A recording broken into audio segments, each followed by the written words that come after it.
Paşam deli taylar üzerine andolsun ki diriliş ateşini yakacak. Bu pazarın hali ne böyle? Osmanlı hediyesiz. Allah hatunu kaçırdılar. Herkesi öldürdüler. Çetin ceviz çıktı. Efendi yani sonu kabuğunu kırmayı bilir.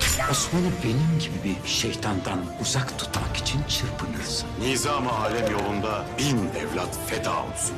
Diyelim ki esir Bala Hatun'u kurtardık. Ya vatanın halı ne olacak? Vatan demek sadece oba, uç demek değildir.